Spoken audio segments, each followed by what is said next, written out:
오랜만이죠? 오늘 이 자리에 왜 나오셨습니까? 주님이 부르셨습니다.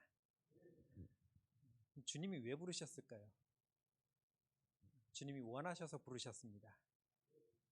주님이 나를 부르셨는데 주님이 원하셨습니다. 그 원하신 주님이 내게 어떻게 살기를 원하시냐면 주님처럼 살기를 원하고 계십니다.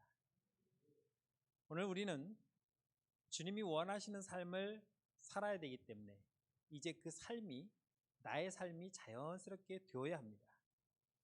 나는 내 가정을 위해서 사는 사람이기 이전에, 내 자녀를 위해서 사는 사람이기 이전에, 또 내가 추구하는 어떤 목적을 위해서 사는 사람이기 이전에 나는 주님을 위해서 사는 사람이 되어야 하는 것입니다. 우리가 원하는 것은 우리 자신의 그런 믿음의 모습이라는 것입니다. 우리가 이 땅에 살아가고 있지만 우리의 소망은 하늘에 있습니다. 우리는 그 소망을 가지고 살아가는 성도이며 하나님께서 우리를 그 소망을 가지고 살게 해 주셨다는 것을 우리는 기억해야 할 것입니다. 그렇게 하나님의 뜻대로 사는 성도의 삶을 통해서 주님이 원하시는 삶을 우리는 지금 이 땅에서 살아야 하는 것입니다. 이 다음에 천국에 가서 그 삶을 사는 것이 아니라 지금 이 땅에서 우리는 그 삶을 열심히 살아가야 되는 것입니다. 그래서 주님의 말씀처럼 우리는 주님을 본받는 삶을 살아야 됩니다. 나는 온유하고 겸손하니 너는 내게 배우라고 하신 그 주님의 말씀을 듣고 나도 주님처럼 살아야지 라고 하는 그런 마음과 결단을 가지고 우리는 살아가는 성도가 되어야 하는 것입니다. 그 주님께서 내게 어떤 삶을 원하십니까? 완벽한 삶을 원하고 있습니다. 온전한 성도로 살아가기를 원하고 있습니다.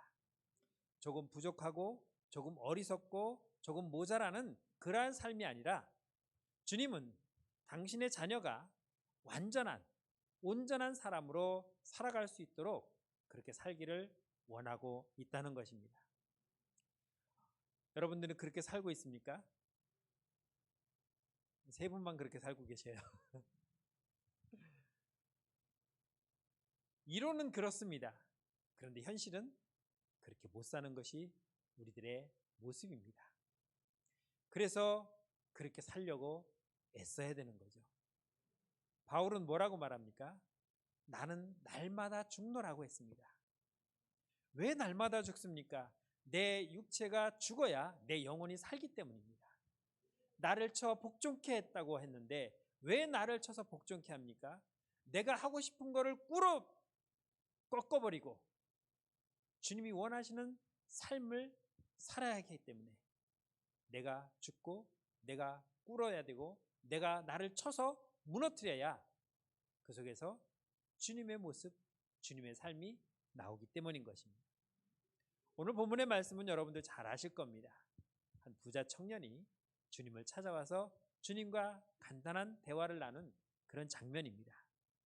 이 대화 속에서 주님은 이 청년에게 뭐라고 말씀하냐면 내게 한 가지 부족한 것이 있다라고 말씀하고 있습니다.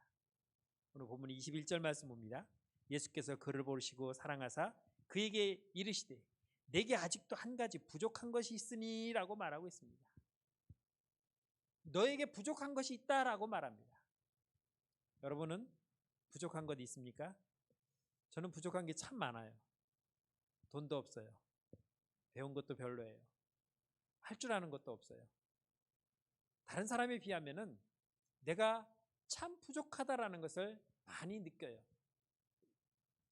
저는 농촌 지역에 살기 때문에 교인들이 대부분 농사일에 종사하고 있는데 저는 한 번도 그들에게 가서 농사일을 도와준 적이 없어요. 할 줄 몰라서. 특산물로 오이를 재배하는데 오이를 따면은 이게 비닐봉투에다 5개씩 담아야 돼요. 가지런히. 근데 이게 굉장히 빡빡해요. 5개씩 깔아서 10줄을 쌓으면 50개 이제 한 묶음이 나오는데 아무리 넣어도 안 나요. 넣으면 삐져나오고 또 넣으면 어떤 건 길어서 옆으로 튀어나오기도 하고. 그런데 아침에 두 분이 새벽부터 한 11시까지 오이를 따면 한 4,000개 정도 따요. 그거를 이제 점심 먹고 담는데 오이가 다 똑같지 않거든요. 그런데 그냥 잡아서 넣으면은 다 똑같아요. 어쩜 길이가 그렇게 다 똑같은지 모르겠어요. 저는 그걸 할 줄 몰라서 도와주질 못해요. 목사님 신방 잘 다니시죠? 저희는 농사철에 신방을 못 가요. 가면 민폐가 돼. 열심히 일하는데 요즘 어떠세요? 근심 없으세요? 기도해 드릴까요? 이게요, 그들의 생업을 방해하는 일이 돼요. 그래서 농사철에는 신방을 안 해요. 아무튼 할 줄도 모르고 할 수도 없는 상황, 부족한 것이 참 많은 사람이에요. 그런데 오늘 주님을 찾아온 이 사람은 한 가지 부족한 것이 있다라고 주님이 말씀하고 있습니다. 너에게 한 가지 부족한 것이 있다. 그것은 여러 개 중에서 한 가지가 부족하다는 것을 말씀하는 것이 아니라 너에게 가장 중요한 것이 부족하다는 것입니다. 우리가 한글로 보면은 한 가지 부족한 것, 그러면은 이것도 있고 저것도 있고 저것도 여러 가지 있는데 그런 건 나머지 다 차 있는데 딱 한 가지만 비어 있다. 그러면 그 한 가지는 어디서든 내가 쉽게 채울 수 있을 그런 것이 될 수도 있습니다. 그런데 오늘 주님께서 말씀하시는 너에게 한 가지 부족한 것이 있다라는 것은 골고루 다 갖추었다고 말하는데 정작 있어야 할 가장 중요한 것이 너에게 지금 빠져 있다는 것을 주님은 말씀하고 있는 것입니다. 주님의 제자로 산다는 것, 주님의 부름받은 성도로 산다는 것, 거기에는 여러 가지 필요한 것들이 많이 있을 겁니다. 말씀도 봐야 되고 기도도 해야 되고 찬양도 해야 되고 또 시간 예배 빠지지도 않아야 되고 또 정성껏 하나님 앞에 예물도 드려야 되는 여러 가지 일들이 복합적으로 다 하나가 되어서 믿음의 삶을 살아가면서 믿음을 점점 키워나가는 것이 우리의 신앙의 삶의 모습이라고 할 수 있다면 나는 그래 예배도 안 빠지고 다 드려. 주일 오전 예배, 오후 예배, 수요 기도회, 금요 기도회, 새벽 기도, 구역 예배 다 잘 드려요. 한 번도 안 빠져요. 그리고 주일 헌금, 구역 헌금, 11조, 감사, 건축 헌금, 차량 헌금, 구제 헌금, 성교 헌금 하나도 빠지지 않고 다 해요. 그러면은 도대체 나는 부족한 게 뭐가 있겠습니까? 우리가 볼 때는 저 사람은 정말 완벽한 사람이야. 저 사람은 완전히 장로감이야. 저 사람은 완전히 권사감이야. 라고 사람들이 말할 수 있을 겁니다. 그런데 그 보이는 것만이 전부가 아니었던 거죠. 주님이 보시기에는 너에게 한 가지 부족한 것이 있는데 그것이 무엇이냐면 너에게 있어야 할 가장 중요한 것이 지금 빠져 있다라고 말하는 것입니다. 당시에 주님에게는 많은 사람들이 몰려들었습니다. 소경도 왔고 벙어리도 왔고 귀머거리도 왔고 나병 환자도 왔고 때로는 무더기로 왔습니다. 베세다 광야에서는 남자만 5,000명, 여자와 어린아이까지 하면 대략 한 2만 명 이상의 많은 사람들이 모여있는 그 모습을 보면 주님이 가는 곳마다 많은 사람들이 구름대처럼 모여들었던 것을 볼 수 있습니다. 키가 작은 삭개오는 그 주님을 보기 위해서 뽕나무 위에 올라갔습니다. 사람이 없었다면 올라가지 않았겠죠.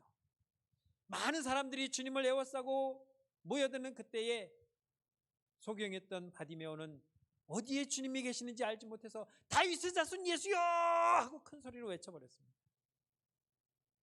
그는 앞을 보지 못했기 때문에 그저 사람들이 웅성웅성대는 저 속에 주님이 계시겠지라고 하는 그 한 가지 추측만 가지고 주님을 불러 외쳤던 것입니다. 그렇게 많은 사람들이 주님을 만났고 많은 사람들이 예수님의 말씀을 들었습니다. 그 어디에서도 들을 수 없었던 그 누구의 선생이나 아니면 바리새인이나 사두개인이나 서기관이나 제사장이나 그 누구에게서도 지금까지 들어본 적이 없는 그러한 천국의 귀한 말씀을 그 사람들은 들었던 것입니다. 그런데 그 사람들이 다 예수를 믿었습니까? 다 주님을 영접하고 변화되었습니까? 절대 그렇지 않았습니다.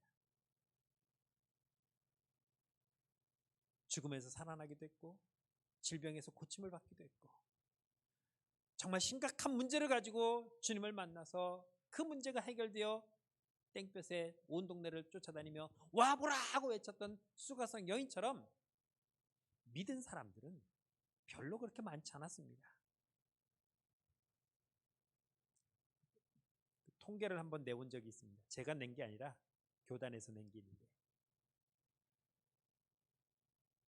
지금 우리 교회에 다니고 있는 성도들 중에 구원의 확신을 가지고 살아가는 사람은 몇 명이나 될까 하고 그냥 조사를 했는데 30%가 나왔습니다.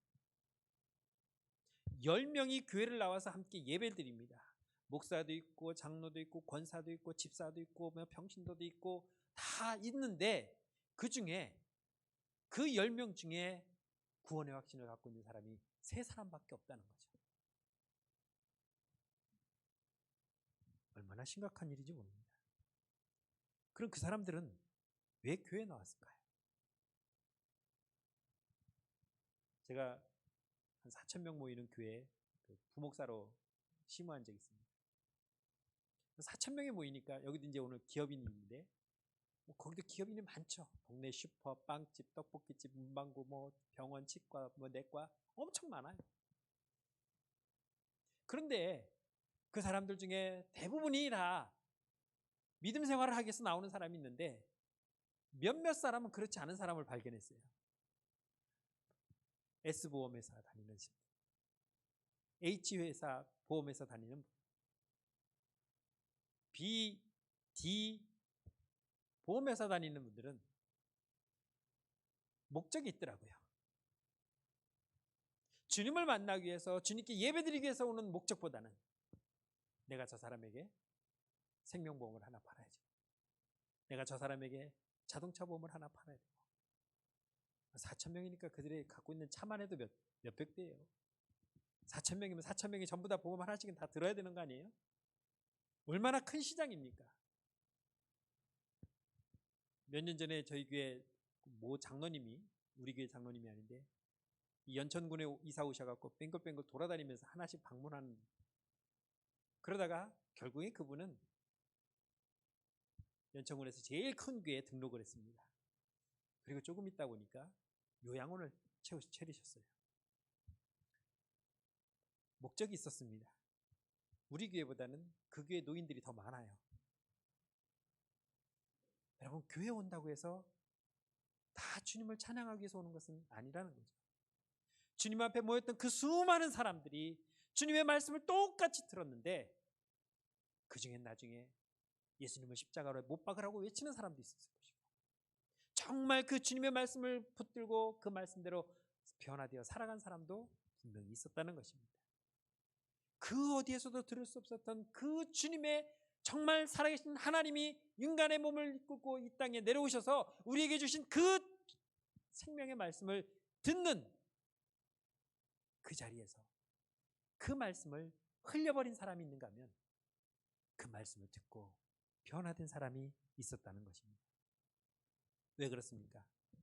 못 알아봤기 때문이에요. 요한복음 1장 9절 10절에서 이렇게 말씀합니다. 참 빛, 곧 세상에 와서 각 사람에게 비추는 빛이 있었나니 그가 세상에 계셨으며 세상은 그로 말미암아 지은 바 되었으되 세상이 그를 알지 못하였다라고 말씀하고 있습니다. 태초에 하나님이 천지를 창조하셨고 그 창조하는 가운데 말씀이 계셨고 그 말씀이 하나님이라고 분명히 말씀하고 있습니다. 그 말씀이 인간의 몸을 가지고 이 땅에 내려오셔서 다시 우리를 구원하시려고 오신 그 주님을, 그 창조주 하나님을 세상이 알아보지 못했다는 것입니다. 그러니 그분을 흠잡으려고, 꼬투리를 잡으려고, 죽이려고 모의하는 사람들이 오히려 더 많이 있었던 것이죠. 그러기에 주님을 모두가 영접한 것은 아니었습니다. 정말 그 말씀으로 변화된 사람만이, 그 말씀을 깨달은 사람만이 구원을 얻게 되었던 것이죠. 오늘 이 청년과 주님은 짧은 대화를 나눴습니다. 그 대화 속에서 주님은 이 청년에게 말씀하시기를 내게 한 가지 부족한 것이 있다라고 말씀하고 있습니다. 그 부족한 것은 너에게 반드시 있어야 되는 것이고 그것은 네가 갖고 있는 것 중에 가장 그 어떤 것보다도 귀하고 중요한 것이라는 것입니다. 다른 복음서에 보면은 이 청년은 큰 부자라고 말하고 있습니다. 큰 부자라는 이 표현은 그냥 뭐 강남에 아파트 한 채 가지고 있는 정도가 아닙니다. 그냥 우리가 그냥 쉽게 얘기하면 적어도 수백억 대의 재산을 가진 그 정도의 부자였습니다. 정말 어마어마한 부자였고, 또한 이 사람은 그냥 돈만 많은 그런 사람이 아니라 권세 있는 사람이었고, 그리고 많은 사람들에게 인정받는 그런 사람이었습니다.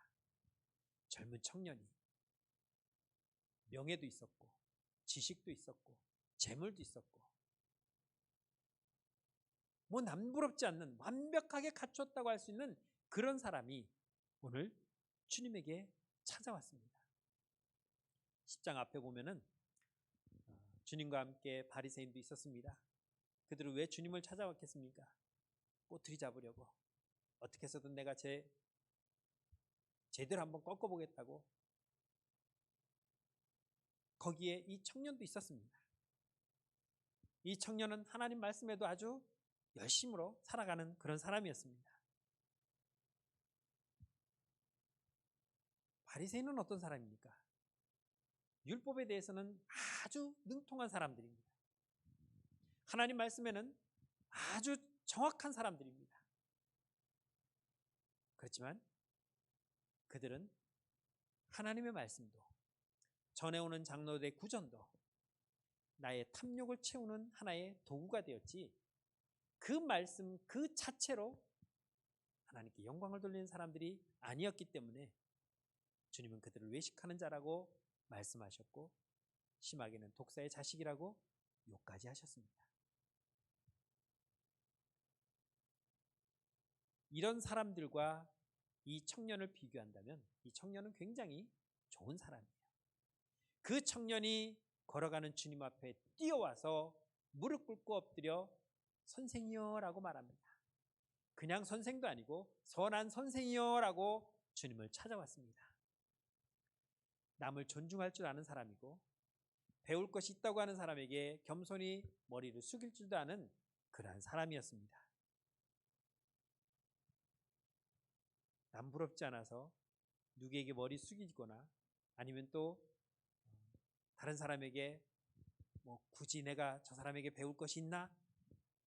라고 할 정도로 한 이 청년이 많은 사람들이 보는 그 길가에서 주님에게 와서 무릎을 꿇고 엎드렸다는 것입니다. 쉬운 것은 아니었을 겁니다.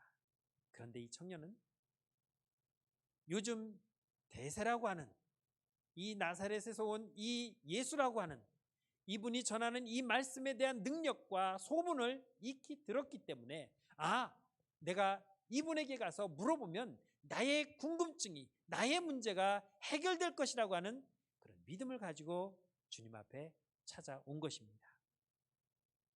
주님은 그 청년에게 뭐라고 말하냐면, 가서 계명을 지켜라. 네가 그 계명을 지키면 될 것 아니냐.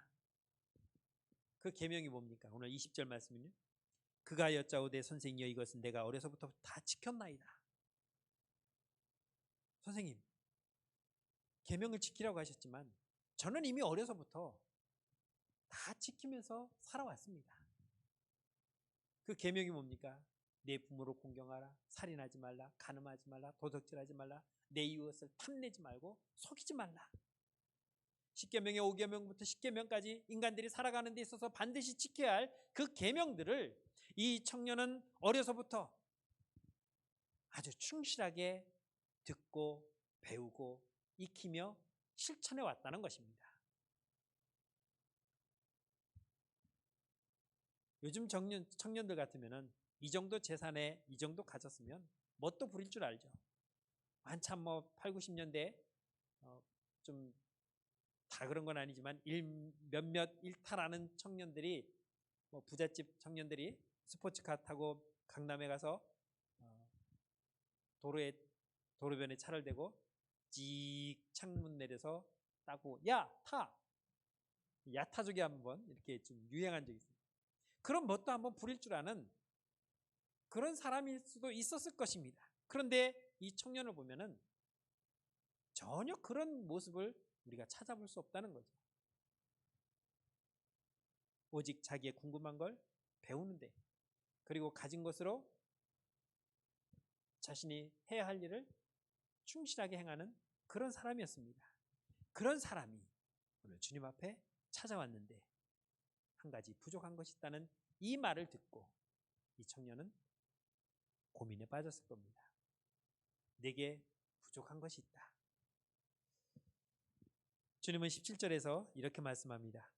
예수께서 길에 나가실 때 한 사람이 달려와서 꿇어앉아 묻자오되 선한 선생이여 내가 무엇을 하여야 영생을 얻으리이까. 이 청년이 가지고 온 문제가 여기 있었습니다. 영생을 얻는 방법을 몰랐던 거죠. 율법을 잘 지키면 영생을 얻는 줄 알았습니다. 그래서 어려서부터 그걸 잘 지키려고 나름대로 열심히 몸부림치며 여기까지 왔는데 그 영생이라고 하는, 그 구원이라고 하는 그 문제가 내 안에서 해결되지 아니하고 늘 한곁에 나를 짓누르고 있었던 거죠. 그래서 이것을 해결해야 되겠다. 마치 예수라는 사람이 이곳에 왔으니까 내가 그분을 찾아가서 이 문제를 해결해야 되겠다라고 찾아온 것입니다. 내가 무엇을 하여야 영생을 얻을 수 있습니까? 21절 말씀 보십시오. 예수께서 그를 보시고 사랑하사 이르시되 내게 아직도 한 가지 부족한 것이 있으니 가서 내게 있는 것을 다 팔아 가난한 자들에게 주라. 그리하면 하늘에서 보화가 내게 있으리라. 그리고 와서 나를 따르라 하시니. 내게 한 가지 부족한 것이 있다. 그러면 그 부족한 것이 채워지면은 영생의 문제는 해결되는 것입니다. 네가 가지고 있는 그 재물을 다 팔아서 가난한 자들에게 나눠주고 그리고 내게 와서 나를 따르라. 그런데 그냥 따르라는 게 아니었어요. 자세히 보십시오. 가난한 자들에게 너의 재물을 팔아서 나누어 주라. 그리하면 하늘의 보화가 내게 있으리라고 말했습니다. 그러면 그 다음에 와서 나를 따라오라. 그리고 22절에서 이렇게 대화가 끊깁니다. 그 사람은 재물이 많은 고로 이 말씀으로 인하여 슬픈 기색을 띠고 근심하며 가니라. 이 말씀으로 인해서 어떤 말씀입니까? 21절 말씀이에요. 내 재물을 가난한 자들에게 다 팔아서 나누어 주라. 그리하면 하늘에서 보화가 내게 있을 것이다. 그리고 와서 나를 따르라. 이게 그가 얻고자 하는 영생의 그 문제를 해결하는 중요한 것이었습니다. 자신이 갖고자 하는, 자신이 해결하고자 하는 그 영생의 문제를 지금 주님 앞에 가지고 와서 내가 무엇을 해야 영생을 얻을 수 있습니까? 라고 주님께 여쭈어 봤더니 주님이 그렇게 말씀하신 것입니다. 그러면 그 문제를 해결할 수 있는 방법을 주님이 제시하셨으니까 그걸 행하면 되는 거잖아요. 그런데 뭐라고 말합니까? 재물이 많은 고로 이 말씀으로 인하여 슬픈 기색을 띄었다. 이 돈 다 팔아서 내가 남들에게 나눠주면 나는 뭐 먹고 살아? 고민이 충만해진 거죠. 은혜가 충만한 것이 아니라 고민이 충만해졌어요. 너무 충만해져서 기쁨이 안 나오고 슬픔이 납니다. 그리고는 이걸 어떻게 해야 되나 고민하면서 집으로 돌아갔는데 그걸로 끄셨나? 주님, 내가 왔습니다. 주님이 말씀하신 대로요. 제가 다 팔았습니다. 그랬더니 하늘의 보화가 내게 내려왔네요. 주님 말씀대로 이제부터 주님을 따르겠습니다 하고 온 것이 아니라 그대로 가고서는 다시는 성경에 등장하지 않았습니다. 이게 끝났습니다. 주님도 가셨고 그 청년도 돌아갔습니다. 무엇이 문제입니까? 왜 이 사람은 주님의 제자가 되지 못했고 왜 이 사람은 그 영생의 문제를 더 이상 풀려고 노력하지 않았겠습니까? 신앙적으로 볼 때에 그는 완벽해 보이는 것 같았습니다. 어려서부터 말씀대로 그 계명을 다 지키고 살아왔으니까 누가 봐도 그 사람은 선한 사람이고 누가 봐도 그 사람은 믿음이 신실한 사람이고 누가 봐도 그 사람은 착하고 좋은 사람이었습니다. 앞에서 제가 말씀드렸던 것처럼 예배 한 번도 안 빠지고 새벽 기도까지 다 드리면서 헌금도 그냥 열심히 드리고 봉사하며 늘 교회 일찍 와서 불도 켜고 청소도 하고 뭐 행사 있으면 와서 먼저 나와가지고 막 나대면서 이것도 하고 저것도 하고 몸이 부서지라 주님 앞에 열심히 헌신하며 봉사하는 그 사람을 바라본다면 목사님 어떻게 보여요? 그 사람이? 너무 아름답게 보여요. 아이고 하나님 감사합니다. 어디서 저런 천사 같은 성도를 우리 교회 보내주셨습니까? 새벽마다 기도할 때 그 사람이 제일 먼저 떠오를 거예요. 여러분, 목사님이 성도들을 위해서 기도할 때 내가 1번이 되고 싶다면 그렇게 하세요. 목사님이 새벽마다 성도들을 위해서 기도하는데 아차 오늘 그 사람 빼먹었네, 이런 사람은 눈에 안 들어온 거예요. 우리가 볼 때는 그 사람은 완벽해 보이는 것 같았습니다. 그런데 그렇게 신앙적으로 완벽해 보인다 할지라도 누구든 내 안에 그 문제가 해결되지 않는 사람들이 있다는 것입니다. 이 사람은 실패한 사람입니다. 주님을 따르는 데 실패했고 구원의 문제를 해결하는 데 실패했습니다. 이것이 그 사람의 첫 번째 문제였습니다. 본문 20절의 말씀에 내가 어려서부터 다 지켰나이다. 이 사람은 이것으로 위안을 삼았습니다. 나는 다 지켰어. 나는 성도로서의 책임을 다했어. 의무를 다했어. 내가 할 수 있는 건 다 했어. 누구도 나보다 더 열심히 주님을 섬기며 헌신하며 봉사하며 일할 수 있다고 자신할 수 있는 사람은 우리 교회에서 적어도 나보다 나만한 사람은 없어라고 할 정도로 그 사람은 완벽했던 사람이었습니다. 더 이상 지킬 것이 없었습니다. 아니 뭐 이 정도 계명 다 지키면서 살았는데 뭐가 더 지킬 것이 있겠습니까? 다른 계명이 더 없어요. 지금 이 사람의 생각은 그렇다는 겁니다. 주님, 나는 그거 다 지켰습니다. 그러니 내가 더 지킬 게 있으면 말씀하세요. 그것도 나는 얼마든지 지킬 수 있는 그런 준비가 되어 있고 반드시 지킬 겁니다 라고 하는 그런 자신감을 가지고 주님 앞에 찾아왔던 것입니다.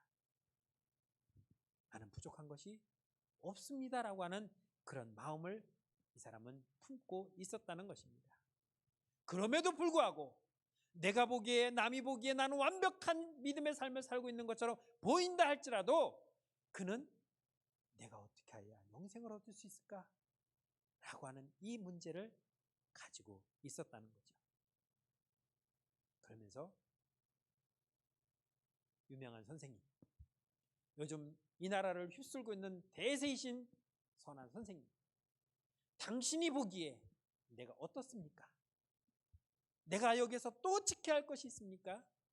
말씀만 하옵소서. 내가 지키겠나이다 라고 하는 모습으로 주님을 찾아온 것입니다.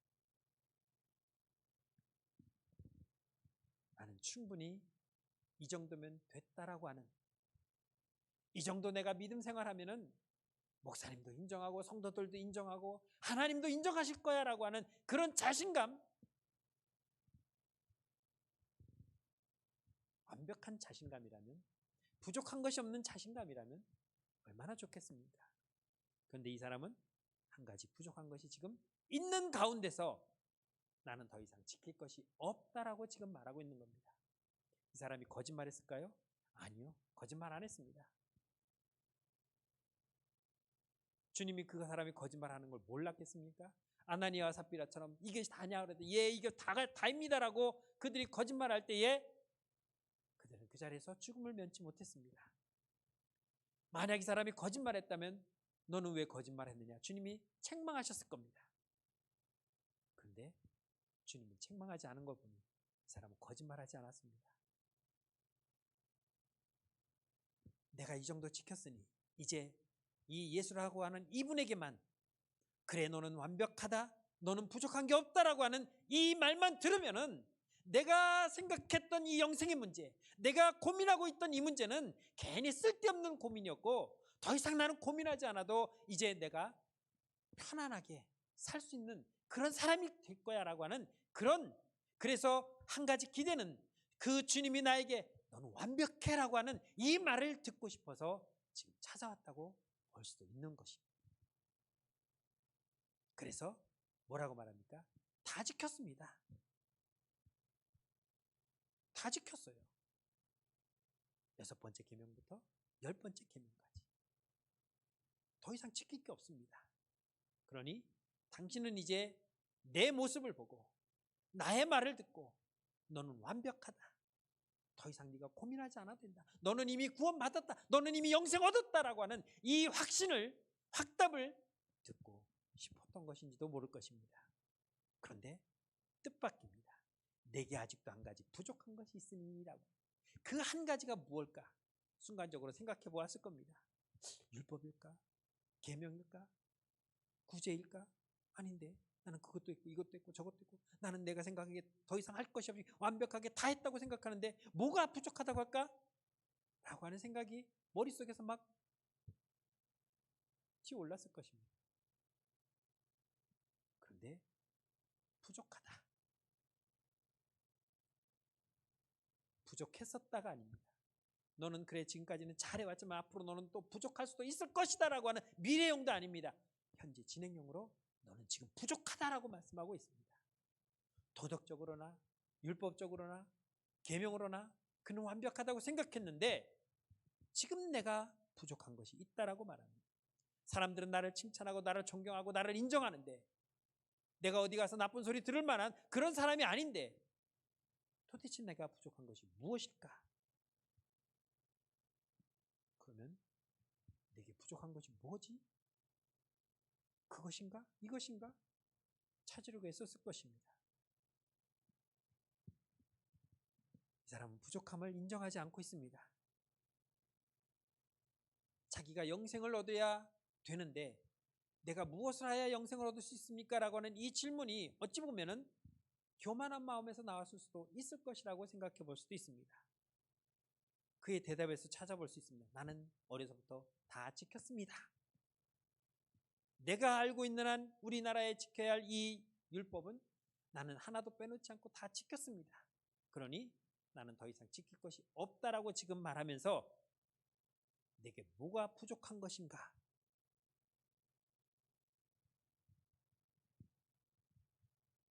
우리는 여기서 잠시 생각해 봐야 할 것은 자신감을 가지고 주님 앞에 나왔을 때에 내가 보지 못하는 것, 내가 깨닫지 못하는 것을 우리는 나만 모르고 있다는 사실을 기억해야 됩니다. 제가 말씀드리는 것은 주님이 원하시는 사람, 주님을 따라가는 성도의 삶, 이 속에서 나 자신이 얼마나 부족한 사람인가라는 것을 내가 인정할 수 있어야 하는 것을 기억해야 됩니다.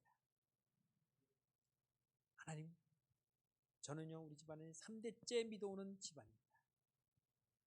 저는 모태신앙입니다.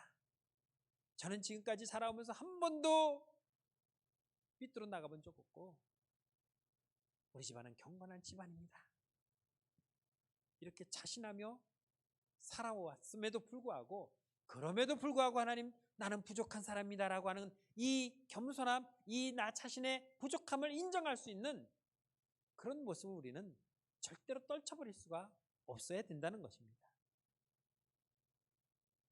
오늘 이 주님이 이 사람에게 한 말씀을 내 소유를 다 팔라, 네 재물을 다 팔라.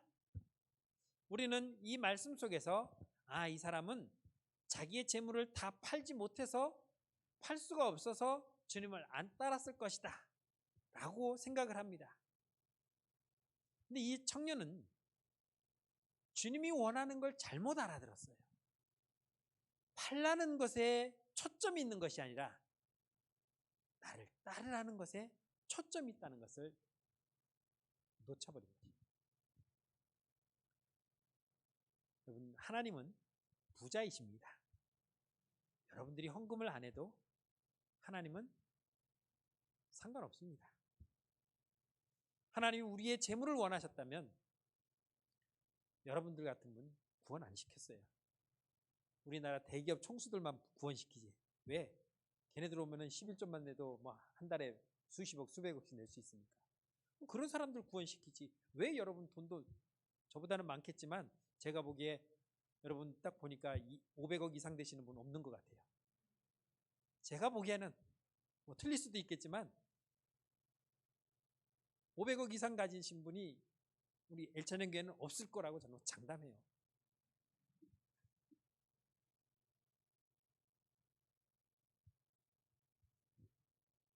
그 많은 재산을 팔라. 이것만 머리에 들었지 나를 따르라는 말은 듣지 못한 것입니다. 그래서 내 소유를 판다는 것에 그 말씀으로 인하여 얼굴빛이 슬퍼진 것입니다. 우리가 하나님 말씀을 들을 때에 제대로 들으면은 은혜가 충만한데 잘못 들으면 시험이 충만해요. 똑같이 하나님 말씀을 같이 들었는데 이분은 은혜가 충만해서 할렐루야 하고 돌아가는데 저 사람은 시험이 충만해서 쉬 하고 그냥 내가 다음 주부터 교회 나오라보라 하고 그냥 쭉 나가버리는 사람. 각자 따로 들었다면 이해하겠어요. 그런데 똑같이 들었는데 왜 누구는 은혜가 충만하고 누구는 시험이 충만하냐는 거죠. 재물이 많은 걸 고민했습니다. 주님이 원하시는 것은 그게 아니었는데, 주님의 답변은 그것이 아니었는데 이 사람은 지금 잘못 알아들었다는 것입니다. 팔라는 것에 더 문제를 갖고 있었습니다. 여러분, 재물은 죄가 아닙니다. 하나님의 축복이에요. 그런데 이 재물이 왜 근심이 되느냐? 탐심이 들어있기 때문에. 탐심이 없으면은 재물은 재물에 불과한 거예요. 그런데 이 재물에 탐심이 들어가기 때문에 재물이 아깝게 느껴지는 거예요.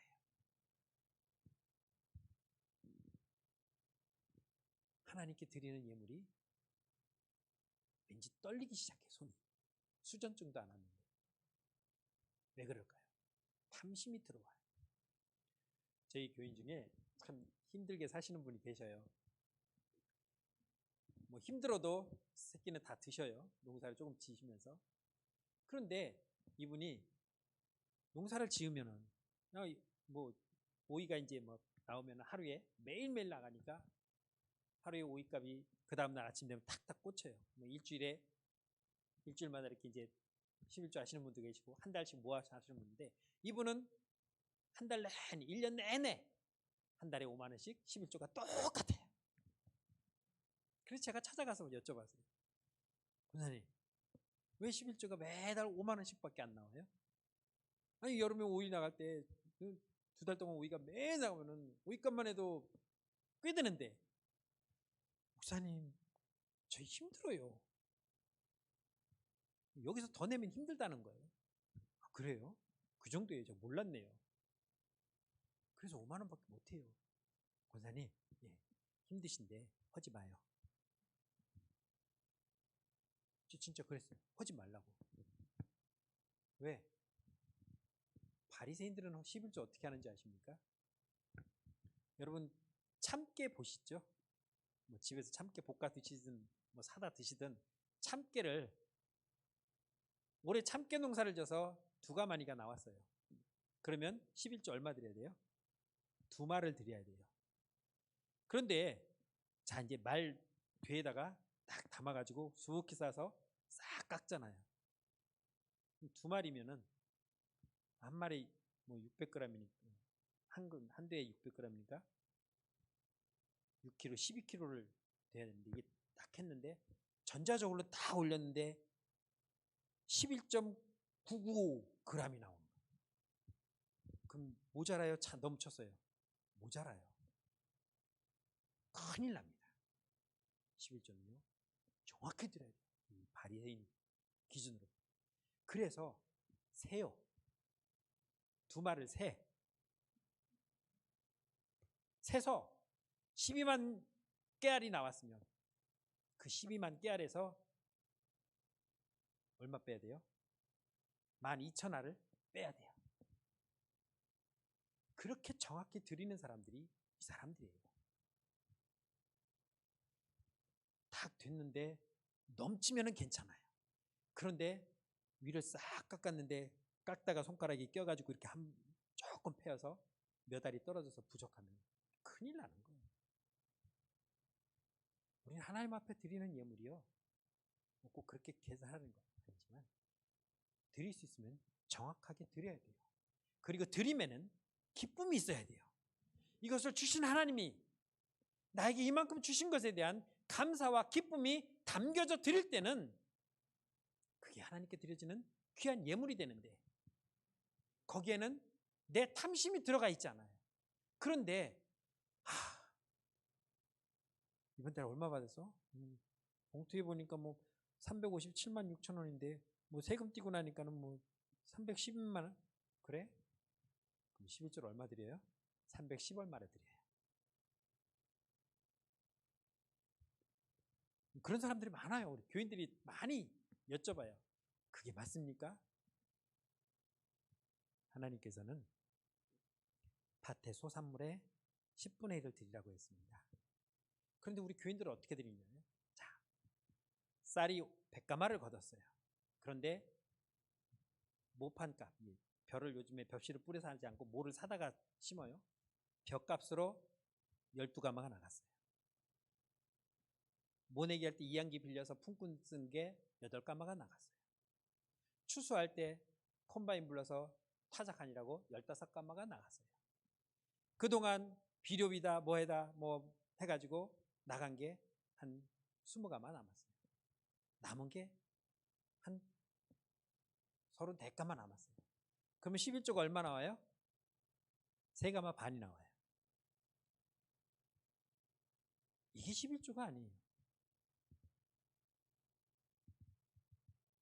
총액 357만 6,750원이면은 거기에서 세금 떼고 312만 원 나왔으면 310만 원에서 나오는 게 아니라 총액에서 11조가 나와야 되는데, 우리는 내가 수령한 것으로만 내려고, 거기에 뭐가 있어요?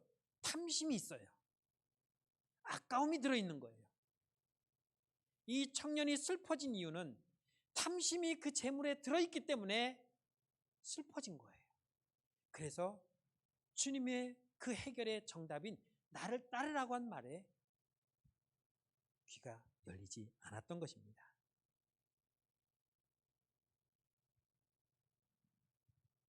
주님이 원하는 것은, 주님이 우리가 그렇게 살기를 원하는 것은, 내가 더 이상 부족한 것이 없이 모든 것이 채워질 수 있는 그런 마음으로 살기를 원하는데, 그것이 우리에게 가장 중요한 것인데 그걸 우리는 놓치고 있다는 거예요.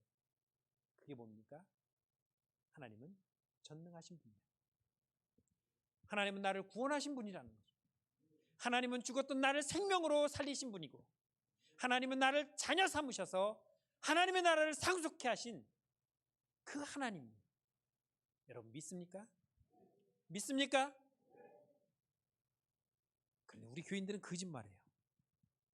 그렇게 아멘 해놓고 주일날 교회를 안 와요. 그래서 제가 왜 안 왔어요? 그랬더니 아유, 집안에 잔치가 있어서. 뭔 잔치요? 아유, 조카가 결혼하니라고. 그게 몇 번째 가요? 아니, 첫 번째 가죠. 그 다음에는 또 저쪽 권사님이 안 나와서. 왜 안 나오죠? 아유, 우리 형님이 칠순이라서. 제가 그래서 특별 설교를 준비해서 얘기를 했어요. 여러분, 하나님 살아계신 걸 믿으십니까? 아멘! 주님이 나를 위해 십자가에 죽으시고 나의 죄값을 대신해서 나를 구원하신 걸 믿습니까? 아멘! 주님밖에 없습니까? 아멘! 거짓말하지 말아요. 그 주님이 누구만도 못한 줄 알아요? 옆집 아저씨 칠순잔치보다 못한 거고, 거기 가면 뷔페라도 먹지 교회 오면 뷔페도 안 주잖아. 오히려 내 돈 갖고 나와서 내야 되는데 아깝죠? 그래서 안 나오는 거죠. 여러분 그렇지 않아요? 한 번은 전화가 왔어요. 목사님 이번 주 교회 못 가요. 왜 못 가요? 동창회가 있어요. 목사님, 그거는 못 가는 게 아니라 안 오는 거죠. 아니 못 가는 거예요. 뭔 소리예요? 안 가는 거지. 여러분 안 가는 거예요? 못 가는 거예요? 그래서 또 설명했어요. 권사님 못 가는 건요 이런 거예요. 권사님 집에서 우리 교회 올 때 그 또랑 건너야 되는데 비가 많이 와갖고 또랑 다리가 끊어졌어. 오고 싶어도 못 왔어. 또 한 가지 예를 들게요. 오려고 길가에 나왔는데 차가 지나가다 권사님을 쳐갖고 다리가 똑 부러졌네? 병원에 실려가서 지금 기부스하고 있어. 그건 못 가는 거예요. 그런데 동창회 안 가고 교회 오면 되잖아. 그건 안 오는 거예요. 그러니까 안 간다고 나한테 다시 말해요. 그렇잖아요. 못 오는 거예요? 안 가는 거예요? 여러분들 지금까지 교회 다니면서 빠진 적 있을 거예요. 그때 나는 못 갔습니까? 안 갔습니까? 물론 못 간 사람도 있어요. 그렇지만 대부분은 안 간 거예요. 그런데 못 가는 척 말로 바꿔서 거짓말해요. 하나님은 살아계시다고 말하면서 나를 구원했다고 말하면서 그 하나님이 옆집 아저씨 칠순보다 못하고 시집장가 가는 조카보다도 못하고 먹고 마시고 즐기는 동창회보다도 못하는 그런 하나님을 왜 믿냐는 거예요. 그 하나님에게 뭐 볼 게 있다고, 뭐 얻을 게 있다고, 왜 그 하나님을 찾아서 여기까지 오고 있습니까? 저 같아도 안 믿어요. 하나님을 믿는다고 하면서 그 믿음에 대한 확신이 없다는 겁니다. 필요에 따라서 있을 수도 있고 없을 수도 있는, 이거는 없는 거나 마찬가지예요. 누구에 의해서 좌우됩니까? 내가 기분 좋으면 있는 거고 기분 나쁘면 없는 거예요. 지난주에 목사님이 설교할 때 나를 두고 한 것 같아, 나 이제 안 가 하고 주저앉으면 그건 믿음이 없는 거예요. 그 사람이 몇 주 있다가 그냥 못 이긴 척하고 나왔어요. 그 믿음이 있어서 나온 거예요? 아니요. 집에서 할 일 없어서 나오는 거예요. 저는 그렇게밖에 생각이 안 들어요. 집에서 TV를 볼래니 TV도 재밌는 것도 안 하고, 그러면 교회 가면은 그래도 사람들하고 이야기도 하고, 교회에서 오늘 또 뭐 반찬 맛있는 거 나올 텐데 밥이나 먹으면서 커피나 마시면서 또 노닥거리다가 그냥 이렇게 즐기고 가는 게 훨씬 더 재미있으니까. 여러분, 그런 사람에게 무슨 영생이 있다고 생각합니까? 무슨 그런 사람에게 구원이 있다고 볼 수 있습니까? 그런 사람이 어떻게 하나님을 온전하게 섬긴다고 말할 수 있습니까? 내가 필요하면 하나님이고 안 필요하면 하나님이 아니에요? 만들어졌다가 없어졌다가 하는 그런 하나님입니까? 그렇게 가장 중요한 믿음을 내가 아직도 갖고 있지 못하기 때문에 가장 중요한 것을 빼놓고 엉뚱한 것만 붙잡고 앉아서 나는 잘 지켰네, 나는 잘했네, 나는 부족한 게 없네라고 오히려 자랑스럽게 내비치는 그 모습, 그것이 나에게 부족하다고 주님은 말씀하고 있는 겁니다. 여러분, 이것은 굉장히 심각한 문제예요. 내가 가지고 있는 그 재물로, 내가 지금까지 지켜온 그 계명으로, 내가 열심히 한다고 설치면서 휘젓고 다녔던 이 교회 안에 그 모습들로 인해서 정작 내가 가져야 할 것을 보지 못하고 있다는 겁니다. 내게 무엇이 부족한지 내가 열심히 봉사하는 것으로 잊어버리고 있었고, 내가 열심히 교회를 다니는 것으로 까먹고 있었고, 내가 열심히 헌신한다고 왔다 갔다 하는 것으로 인해서 가려져 있다 보니까 이것만 하면 되는 줄 알고 저것만 하면 되는 줄 알고 엉뚱한 것만 쫓아다녔다는 것입니다. 여러분, 헌금은요, 없으면 안 하면 돼요.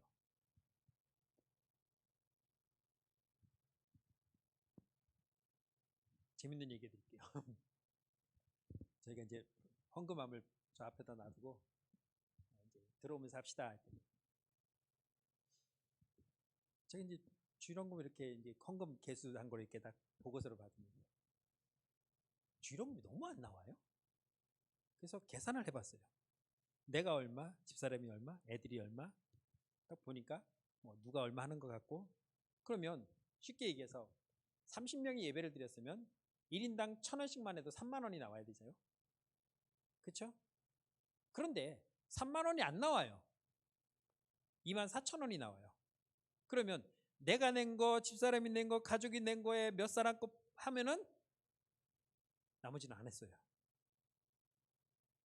그런데 그 사람들이 11조도 하고 감사헌금도 하고 성경금도 하고 뭐 그래요. 아, 이 사람들이 봉투헌금을 하니까 주일헌금을 안 하는구나. 그래서 제가 또 기획설교를 했죠. 여러분, 헌금은 11조는 소득이 있으면 하는 거고 없으면 안 해도 되는 거예요. 못 하는 거예요. 그거는 소득이 없는데 어떻게 11조를 드려요? 감사헌금? 내가 하나님이 주신 이 삶 속에서 내가 하나님의 은혜를 정말 기억하고 감사가 느껴지는 그 은혜가 나타났을 때 하나님 감사합니다 하고 드리는 거예요. 근데 그걸 못 느끼면 안 하는 거예요. 그런데 바리새인처럼 매주마다 감사헌금을 꼬박꼬박 하는 사람이 있어요. 제가 올해 20년째인데 20년 전부터 지금까지 똑같이 금액이 단 1원도 안 오르고 그때부터 지금까지 동일한 액수로 매주마다 10,000원씩 헌금을 하세요. 20년 동안. 제가 20년 전에 거의 부임할 때 들어갈 때 휘발유 값이 670원이었는데 오늘 보니까 2,000원이 넘었네요. 얼마나 올랐어요? 적어도 3배 이상 올랐어요. 그러면 올라야 될 거 아니에요? 자기도 소득은 늘었는데 그거는 절대 안 올라요. 주일헌금이요. 참 1,000원에서 2,000원 되기 힘들었고요. 5,000원 되기 힘들었어요. 왜 그렇습니까? 탐심이 들어요. 물질에 탐심이 들어가는 순간 주님은 안 보이고 물질만 보이는 거예요. 주님의 음성은 안 들리고 물질만 보이는 거예요. 이 청년은 그 재물에 탐심이 들어있기 때문에 주님의 말씀이 안 들어오고 재물 때문에 탐심이 생긴 것입니다. 마가복음 8장 34절에 보면 이렇게 말합니다. 무리와 제자들을 불러 이르시되 누구든지 나를 따라오려거든 자기를 부인하고 자기 십자가를 지고 나를 따를 것이니라. 나를 따라오려면은 자기를 부인하고 십자가를 지고 나를 따라와야 된다라는 것입니다. 나를 포기하라는 거예요. 내가 죽지 아니하면, 내가 포기되지 아니하면 주님을 따를 수가 없다는 것입니다. 나는 할 수 없지만 주님은 하실 수 있습니다. 나는 믿음이 없지만 주님은 믿음이 크신 분이고 그 믿음을 내게 주시는 분입니다. 나는 무능하지만 주님은 전능하신 분이고 나는 부패했지만 주님은 거룩한 분이십니다. 나는 타락했습니다. 그걸 나는 믿는 거예요. 그걸 알기 때문에 주님께 은혜를 구하는 것이고 주님께 엎드리는 것이고 그런 나에게 구원을 주신 주님께 우리는 감사하며 예배드리는 것입니다. 팔라는 말이 아니라 따르라는 말을 들어야 되는데 팔라는 말만 듣다 보니까 따르라는 말이 들리지가 않은 거예요. 문제는 이 소유를 파는 것이 정말 힘든 겁니까? 이렇게 말씀했잖아요. 가서 내 재물을 다 팔아서 가난한 자들에게 나눠줘라. 그러면 어떤 일이 생겨요? 하늘에서 보화가 내게 있을 것이다.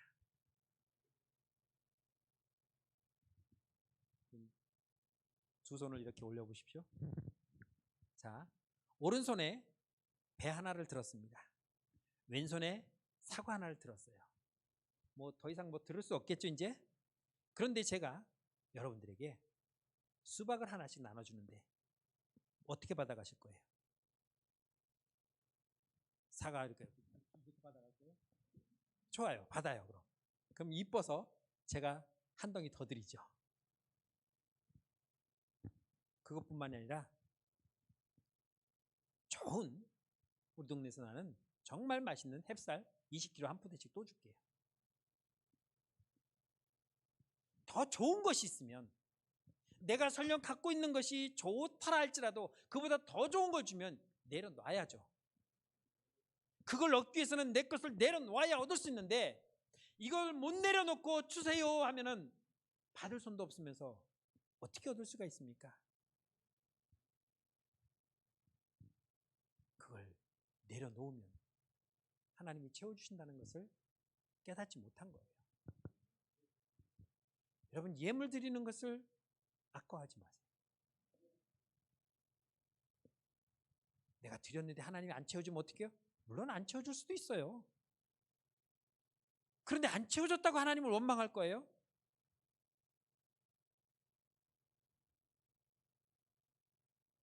주님을 따른다는 것은, 내가 주님에게 구원받는다는 것은 나를 완전히 내려놓을 때에 내가 주님께 구원함을 얻을 수가 있는 것입니다.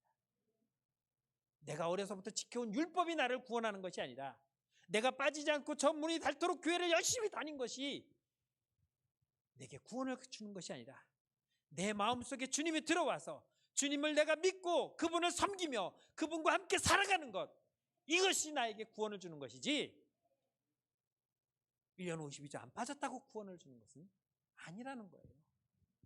이것을 우리는 못 보고 있다는 겁니다. 열심히 다니는 것으로 인해서, 열심히 내가 봉사하는 것으로 인해서 정작 내 마음속에 모셔야 할 주님은 저 뒤로 놓고 엉뚱한 것만 찾아다니다 보니까 내게 부족한 그 한 가지, 그것이 여러 개 있는 것 중에 하나를 채워 넣는 거라면 쉬운 것인데, 그 모든 것보다도, 그 어느 것보다도 가장 중요한 그 주님을 내가 잊고 있다는 것입니다.